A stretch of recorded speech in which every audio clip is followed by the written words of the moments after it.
So the most recent deadly crash happened on Thursday when a stolen car crashed into a vehicle and killed a woman in Old Brooklyn. A 17-year-old suspect appeared in juvenile court this morning on 6 charges in 2 separate cases. News 5 investigator Tara Morgan spoke with the victim's family last week, and tonight she follows through new information about the suspect. Right, and I just learned today that the teen's brother has been in and out of court for stolen cars and is on probation, according to prosecutor O'Malley. As for the 17-year-old, he is now in juvenile detention in connection with Thursday's deadly crash. O'Malley says they believe he was the driver that killed Janet Reyes and will file a motion to charge the teen as an adult.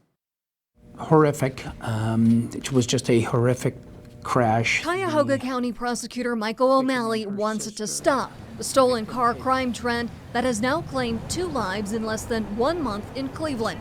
The most recent case has the corner of Altoona and Pearl enshrined in candles, balloons, and flowers. The victim had returned to Cleveland to go to a festival this past weekend.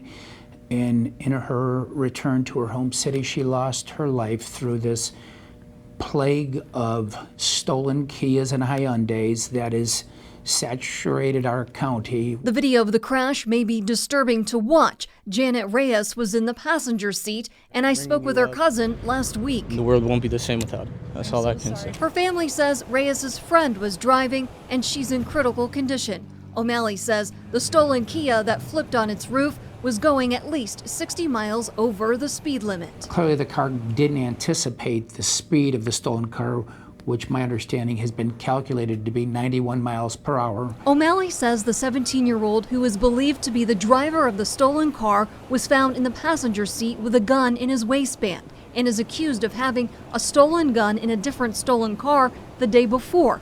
But at the time the initial reports were made, his identity wasn't known. Parents have to be aware, and they have an obligation to supervise and watch over their children and make sure they're doing the right things. O'Malley says the state of Ohio doesn't allow parents to be held legally responsible in these type of felony cases.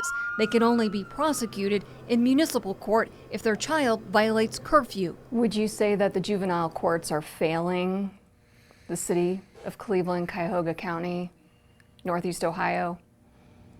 I'll say this, when there's repeat occurrences of these activities, there is a failure.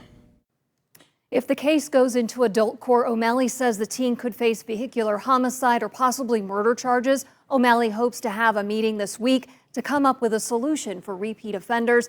He says all partners in criminal justice need to step up along with parents. I'm News 5 investigator Tara Morgan. Let's take a closer look at the rise in thefts of Kia and Hyundai vehicles that we've been following through on now for more than 1 year. The crimes first started in 2021 when instructional videos on how to steal those cars first surfaced on social media. In February of this year, the 2 automakers released new theft deterrent software for those affected vehicles. Despite that, motor vehicle theft in the U.S. is up 34% from this time last year. A few months after the software fix, Kia and Hyundai agreed to settle a class action lawsuit worth $200 million.